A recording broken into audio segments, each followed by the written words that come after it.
Hello everyone, আজকে আমরা জানবো কিভাবে ভার্নিয়ার স্কেলের সাহায্যে নিখুঁতভাবে খুব ছোট্ট দৈর্ঘ্যকে মেজার করতে হয়। নরমালি কি হয়, নরমালি যে আমাদের কাছে যে স্কেলগুলো থাকে, তো ওই ধরনের যে স্কেল, ওই স্কেলগুলোর ডিভিশনসগুলো কেমন হয় না 1 2 3 4 5 6 7 8 9 10 1 2 3 4 5 এই রকম থাকে নরমালি যে ডিভিশনসগুলো। এবং এই সাধারণ যে স্কেলগুলো, এই স্কেলের সবচেয়ে ক্ষুদ্র যে দৈর্ঘ্য এর মানটা কত হয় 0.1 সেন্টিমিটার বা 1 মিলিমিটার। তো এই অবস্থায় সাধারণত কোনো প্রবলেম হওয়ার কথা না। প্রবলেমটা কখন হয়, যদি কোনো দণ্ডের দৈর্ঘ্যকে তোমাকে নিখুঁতভাবে মাপতে বলা হয়, তখন প্রবলেমটা সৃষ্টি হয়। কিভাবে হয়, ধরে নাও এই স্কেলটার সাহায্যে আমি একটা দণ্ডের দৈর্ঘ্য মেজার করব। এখন আমি দণ্ডটাকে পাশে রাখছি, স্কেলটার পাশেই রাখলাম, এইভাবে স্কেলটার পাশে রেখেছি। তো এটার নাম দিলাম এ বি। তো এই এ বি যে দণ্ডটা, এই দণ্ডটাকে আমি মাপছি কার সাহায্যে, এই স্কেলটার সাহায্যে। তো স্কেল থেকে বলো দেখি এর লেন্থ কত হবে না 0.1 0.2 0.3 0.4 0.5 0.6 0.7। তার মানে এই অবধি লেন্থ কত না 0.7 সেন্টিমিটার। তার মানে পেলাম কি এই দণ্ডটার দৈর্ঘ্য 0.7 সেন্টিমিটার। এখন তোমরাই বলো, আমি কি সঠিকভাবে বললাম যে এর দৈর্ঘ্য 0.7 সেন্টিমিটার? নিশ্চয়ই নয়। দেখো 0.7 ছাড়িয়ে কিছুটা পরিমাণ দৈর্ঘ্য বেরিয়ে গেছে। আবার এইটা 0.8 অবধিও পৌঁছতে পারেনি, তার মাঝামাঝি পড়ে গেছে, যেখানে মেইন স্কেলের কোনো স্কেল রিডিং নেই। তো এই ধরনের ক্ষেত্রে আমরা ভার্নিয়ারের সাহায্য অনুভব করি। ব্যাপারটা বুঝে গেল? তো মেইন স্কেল মিনিমাম কত দৈর্ঘ্য ক্ষুদ্রতম মাপতে পারছে 0.1 সেন্টিমিটার বা 1 মিলিমিটার। কিন্তু এই যে দণ্ডটা, এই দৈর্ঘ্যটা দুটোর মাঝামাঝি পড়ে গেছে, তো মাপতে পারলাম না। তখনই ভার্নিয়ারটা প্রয়োজন আসছে। আচ্ছা, তো এক্ষেত্রে মেইন স্কেলের যে লিস্ট কাউন্ট, তোমরা দেখবে বেশিরভাগ বইতে লিস্ট কাউন্ট বা লঘিষ্ঠ ধ্রুবক একটা কথা থাকে। এখন দেখো লিস্ট কাউন্ট মানে কি, সবচেয়ে ছোটতম দৈর্ঘ্য যেটা আমরা মাপতে পারি একটা ফিজিক্যাল কোয়ান্টিটি। সেটা সময়ের হতে পারে, সেটা দৈর্ঘ্যের হতে পারে, কিংবা ভরের হতে পারে। তো এখানে এই স্কেলটার সাহায্যে আমরা সবচেয়ে ছোট দৈর্ঘ্য কত মেজার করতে পারছি না 0.1 সেন্টিমিটার। তার মানে এই মেইন স্কেলটা বা এই সাধারণ স্কেলটা লিস্ট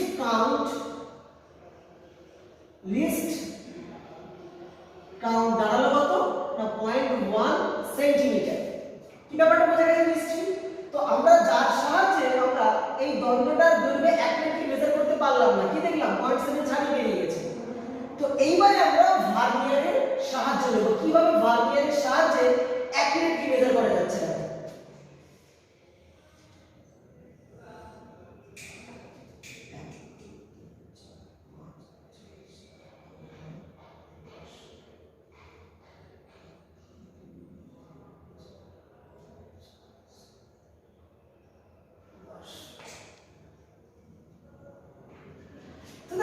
আমি এখানে একটা মেইন স্কেল রেখেছি, তারপর একটা ভার্নিয়ার স্কেল করে দিয়েছি। তো আমি এখানে মেইন স্কেলের সাথে একটা ভার্নিয়ার স্কেলকে জুড়ে দিয়েছি। এখানে দেখো ভালো করে কটা দাগ আছে, 1 2 3 4 5 6 7 8 9 10। 10 খানা ভার্নিয়ারের রিডিং মেইন স্কেলে 1 2 3 4 5 6 7 8 9 নবম দাগের সঙ্গে ম্যাচ করছে। আমি আগেই বলেছিলাম একটা মেইন স্কেল বা সাধারণ স্কেলের লিস্ট কাউন্ট কত ছিল 0.1 সেন্টিমিটার বা 1 মিলিমিটার। তাহলে যে ভার্নিয়ার স্কেলটা যার সাহায্যে আমি ছোট ছোট দৈর্ঘ্যকে মেজার করব, তার লিস্ট কাউন্ট বা সে নিশ্চয়ই আরো এর তুলনায় আরো ক্ষুদ্র দৈর্ঘ্যকে নিখুঁতভাবে মাপতে পারবে, তাই নয় কি?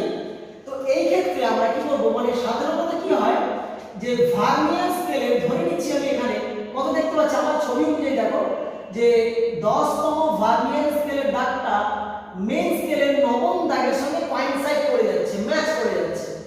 তো এমন কিছু কিছু দেখবে স্লাইড ক্যালিপার্স রয়েছে, যেখানে দেখবে মেইন স্কেলের 59তম দাগটা ভার্নিয়ারের 60তম দাগের সঙ্গে ম্যাচ করছে। আবার কোন কোন স্কেলে ব্যবহার করা হয় এইরকম ভাবে ভার্নিয়ারকে, যে মেইন স্কেলের 29তম দাগ ভার্নিয়ারের 30তম দাগের সঙ্গে ম্যাচ করে যাচ্ছে। তো বিভিন্ন স্কেলে বিভিন্ন রকম স্কেলিং থাকে।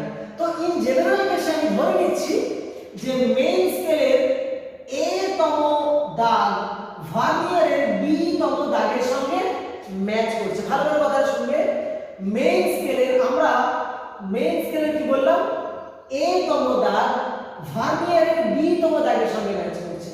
তাহলে আমি এইভাবে বলবো যে মেইন স্কেলের জন্য a ইনটু মেইন স্কেল সমান কি হবে, ভার্নিয়ারের ক্ষেত্রে b ভার্নিয়ার স্কেল, এইভাবে লিখতে পারি, হ্যাঁ কি না?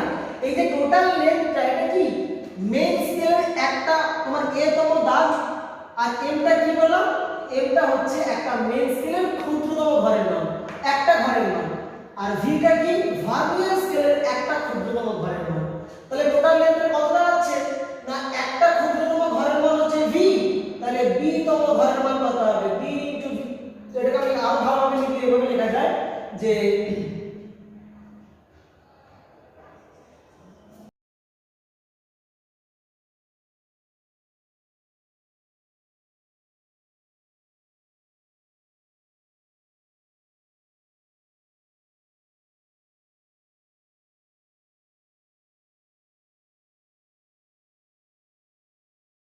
b, অর্থাৎ reading of main scale of value a, main স্কেলের a এর ভ্যালু ভার্নিয়ার স্কেলের b ভ্যালুর সঙ্গে সমান দেখতে পাচ্ছি, তাই না কি? মানে এখানে আমার ছবি অনুযায়ী মেইন স্কেলের নবম দাগ ভার্নিয়ারের দশমের সঙ্গে ম্যাচ করছে, ব্যাস। তাহলে অতএব আমি এখানে এরকম বলবো যে একটা ভার্নিয়ারের দাগের মান কত, বা একটা ভার্নিয়ারের ক্ষুদ্রতম ঘরের মান কত না, a by b into main scale, এটা পেয়ে গেলাম। আচ্ছা, তাহলে ভার্নিয়ার স্কেলের লিস্ট কাউন্ট কত হবে না, লিস্ট কাউন্ট অফ ভার্নিয়ার, বা ভার্নিয়ার স্কেল বলতে পারো বা স্লাইড ক্যালিপার্স বলতে পারো, স্লাইড ক্যালিপার্স কত হবে না, 1 main scale minus 1 vernier scale. 1 main scale মানে কি, মেইন স্কেলের ক্ষুদ্রতম ঘরের মান, একটা ঘরের মান, মাইনাস ভার্নিয়ার স্কেলের একটা ক্ষুদ্রতম ঘরের মান। এই বিয়োগফলটা ডিফাইন করে একটা ভার্নিয়ার স্কেলের বা একটা স্লাইড ক্যালিপার্সের লিস্ট কাউন্ট, অর্থাৎ একটা স্লাইড ক্যালিপার্স সবচেয়ে ক্ষুদ্রতম কত দৈর্ঘ্য মেজার করতে পারবে, তার মানটা কত হবে না, মেইন স্কেলের একটা ঘরের পার্ট মাইনাস ভার্নিয়ার স্কেলের একটা ঘরের পার্ট।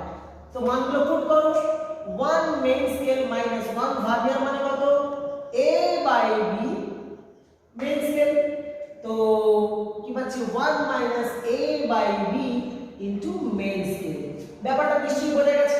এইবার আমার যে ছবি আমি এঁকেছি, এই ছবি অনুযায়ী যে স্লাইড ক্যালিপার্সটা, তাতে কি দেখতে পাচ্ছি, মেইন স্কেলের এর মানটা কত 9, আর ভার্নিয়ার স্কেলের মানে মেইন স্কেলের 9 দাগের সঙ্গে ভার্নিয়ারের কততম দাগ ম্যাচ করছে, 10তম দাগ, তার মানে b এর মান 10। তো পুট করো 1 মাইনাস এর মান কত 9, b এর মানটা কত পেয়েছি, ভার্নিয়ারের রিডিং কত 10 ইনটু 1 মেইন স্কেল রিডিং। এখন 1 মেইন স্কেল রিডিং মানে কি, মেইন স্কেলের একটা ক্ষুদ্রতম ঘরের মান, যেটা কিনা মেইন স্কেলের লিস্ট কাউন্ট, ক্ষুদ্রতম ঘরের মান কত 1 মিলিমিটার বা 0.1 সেন্টিমিটার। তো আমরা পেয়ে যাচ্ছি 1 মাইনাস 9/10 মানে কত 1/10 ইনটু 1 মেইন স্কেল রিডিং কত 0.1 সেন্টিমিটার সমান কত পেয়ে যাচ্ছি 0.01 সেন্টিমিটার। তো এটা আমরা পেয়ে গেলাম স্লাইড ক্যালিপার্সের সঙ্গে যুক্ত যে ভার্নিয়ার স্কেল, তার লিস্ট কাউন্টের মান কত 0.01। বুঝতেই পারছো মেইন স্কেল মিনিমাম কত দৈর্ঘ্য মাপতে পারতো 0.1 সেন্টিমিটার, মানে দশমিকের পরে এক ঘর পর্যন্ত সঠিক মাপতে পারতো, কিন্তু ভার্নিয়ার স্কেল জুড়ে দিয়ে আমি কি করলাম, সেই ক্ষুদ্রতম ঘরের মানটা যারা নিখুঁতভাবে মাপতে পারে, দেখো 2 দশমিক স্থান পর্যন্ত মাপতে পারছে 0.01। ধরে নাও তুমি একটা রড, তার লেন্থের মান কত, ধরো 7.21, আর মেইন স্কেল আমার মাপবে কত 7.2। ধরুন একটা মেইন স্কেল মাপছে কত 7.2, তারপরের মানটা কিন্তু মেইন স্কেল মাপতে পারছে না, তারপরে এই যে 0.21 রয়েছে, এই যে এক্সট্রা যে মানটা, এই 2 দশমিক স্থান পর্যন্ত মানটা, এটা একমাত্র মাপতে পারে কে, ভার্নিয়ার স্কেল। এরপরে আরো মাপতে পারে, সেখানে ভার্নিয়ার স্কেলের যে রিডিং গুলো, তার মানটা নিশ্চয়ই চেঞ্জ আনতে হবে, তাই না কি? তো এইভাবে ভার্নিয়ার স্কেলের সাহায্যে নিখুঁতভাবে দৈর্ঘ্য মাপা যায়। আচ্ছা, এখানে আরেকটা জিনিস বলে রাখি যে যখন আমরা স্লাইড ক্যালিপার্সের সাহায্যে স্লাইড ক্যালিপার্সের যে ভার্নিয়ার রয়েছে সেই ভার্নিয়ারের সাহায্যে একটা দণ্ডের নিখুঁত দৈর্ঘ্য মাপবো, তো সেই মোট দৈর্ঘ্যের একটা ফর্মুলা রয়েছে যে টোটাল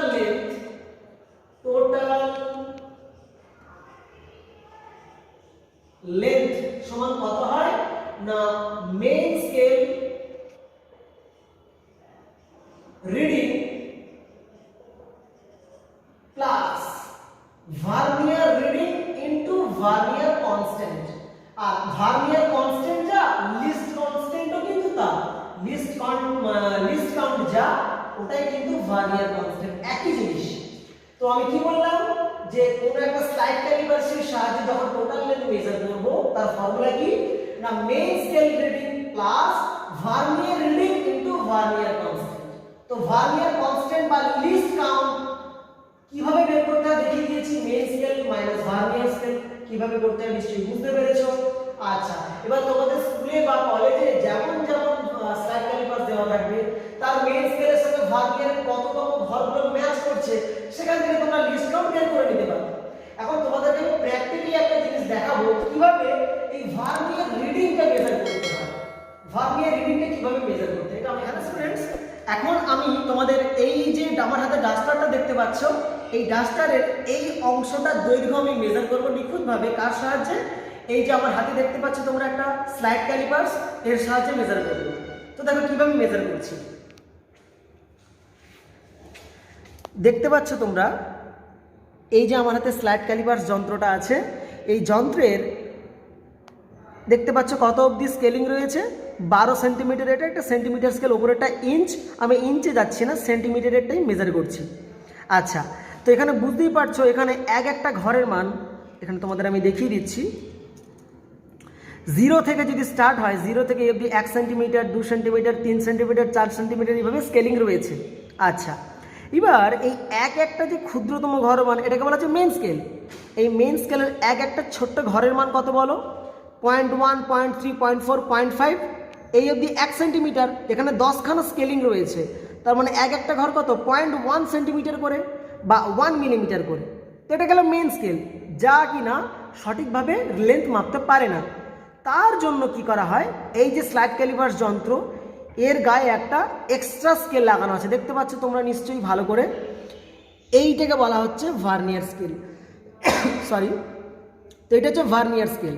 এই ভার্নিয়ার স্কেলে তোমরা ভালো করে খেয়াল করে দেখো, ভার্নিয়ার স্কেলে এখানে 10খানা স্কেলিং রয়েছে। এই 10খানা স্কেলিং কিন্তু ভালো করে দেখো মেইন স্কেলের 9তম দাগের সঙ্গে ম্যাচ করে যাচ্ছে, তাই নয় কি? তো এভাবে আমরা ওই ভার্নিয়ার কনস্ট্যান্টটাও বের করে নেওয়া শিখিয়েছি, তোমরা বের করেও নিতে পারবে। আচ্ছা, আমরা এর সাহায্যে রিডিং বের করবো, ডাস্টারের ব্রেথ বের করবো, থিকনেসটা বের করবো। দেখো, তো যাকে মেজার করব সেইটাকে কি করা হবে, এই দুটো খাঁচকাটা অংশ এর মধ্যে রাখা হয়, রাখি এইভাবে স্ক্রু দিয়ে টাইট দিয়ে দিলাম আমি। দেখো, ব্যাস আমার রিডিং নেওয়ার জন্য আমার স্লাইড ক্যালিপার্স রেডি। এইবারে ভালো করে দেখো এখানে কত রিডিং দেখতে পাচ্ছি। দেখো এখানে দেখো এইখান থেকে ভার্নিয়ার স্টার্ট হয়েছে, এখান থেকে আমার ভার্নিয়ার রিডিং স্টার্ট হয়েছে। তো দেখতেই পাচ্ছ তোমরা যে দেখতে পাচ্ছ এটা হচ্ছে 4 সেন্টিমিটার। আচ্ছা, 4 এটা কত, তার মানে এটা 3 সেন্টিমিটার। আচ্ছা, এই যে ভার্নিয়ারটা কোথা থেকে স্টার্ট হয়েছে, 3.5 যে দাগটা তার আগে থেকে স্টার্ট হয়েছে। দেখো, তার মানে মেন স্কেল রিডিং কত পেয়ে গেলাম, 3.4 মেন স্কেল রিডিং, তারপর থেকেই ভার্নিয়ারটা স্টার্ট হয়েছে। এইবার আমরা কি করব, ভার্নিয়ারের যে 10খানা দাগের মধ্যে কোন দাগটা মেইন স্কেলের সঙ্গে ম্যাচ করলো সেইটাই হবে ভার্নিয়ার রিডিং। কথাটা বোঝা গেছে? কি বললাম না, ভার্নিয়ার রিডিং কোথা থেকে স্টার্ট হয়েছে দেখলাম আমরা না, এটা যদি 4 সেন্টিমিটার হয় তার আগে রয়েছে 3 সেন্টিমিটার, 3-এর পর 3.1, 3.2, 3.3, 3.4, এই বড় দাগটা 3.5, আর ভার্নিয়ার রিডিং 3.5-এর আগে স্টার্ট হয়েছে। তার মানে তোমার মেন স্কেল রিডিং দাঁড়ালো কত, 3.4 রিডিং। তারপরের যে এক্সট্রা যে দৈর্ঘ্যটা সেইটা মাপার জন্য ভার্নিয়ার নিচ্ছি আমরা। ভার্নিয়ারের দেখো কততম দাগটা মেন স্কেলের সঙ্গে ম্যাচ করছে। এখানে যেমন আমি দেখতে পাচ্ছি ভার্নিয়ারের ষষ্ঠ দাগটা 6 নম্বর দাগটা মেন স্কেলের একটা দাগের সঙ্গে ম্যাচ করছে। এখানে বলে রাখি মেন স্কেলের কততম দাগের সঙ্গে ভার্নিয়ার ম্যাচ করলো সেটা আমার প্রয়োজন নয়, আমার প্রয়োজন ভার্নিয়ারের কততম দাগটা ম্যাচ করলো। তো দেখতে পাচ্ছি ভার্নিয়ারের 6 নম্বর দাগটা ম্যাচ করে যাচ্ছে মেন স্কেলের সঙ্গে, তার মানে ভার্নিয়ার রিডিং হয়ে গেল কত 6। এইবার আমরা ক্যালকুলেশন কিভাবে করবো দেখো। তার মানে আমার যে ফর্মুলা টোটাল লেন্থ ডাস্টারের কত হচ্ছে বা টোটাল ব্রেথটা কত হচ্ছে না, মেন স্কেল রিডিং কত বলেছিলাম 3.4 centimetre plus vernier reading into vernier constant. Vernier reading কত দেখেছি আমরা 6 নম্বর দাগটা ম্যাচ করে যাচ্ছিল, ইনটু ভার্নিয়ার কনস্ট্যান্ট কত দিয়েছি 0.01, কারণ এর ভ্যালুটা আগে ক্যালকুলেশন করে রেখেছি 0.01। তো 3.4 প্লাস 0.06 মানে আমরা পেয়ে গেলাম 3.46 সেন্টিমিটার। তো এইভাবে দেখো একটা তোমার ডাস্টারের এই যে থিকনেসটা স্ল্যাট ক্যালিপার্সের সাহায্যে 2 দশমিক স্থান পর্যন্ত আমরা অ্যাকুরেটলি মেজার করতে পারলাম, যেখানে আমরা মেন স্কেল দিয়ে কেবলমাত্র 3.4 অবধি মাপতে পারছিলাম। তো এক্সট্রা যে লেন্থটা এইটা ভার্নিয়ারের সাহায্যে করতে পারি। এইটাই আজকের এই পর্যন্ত।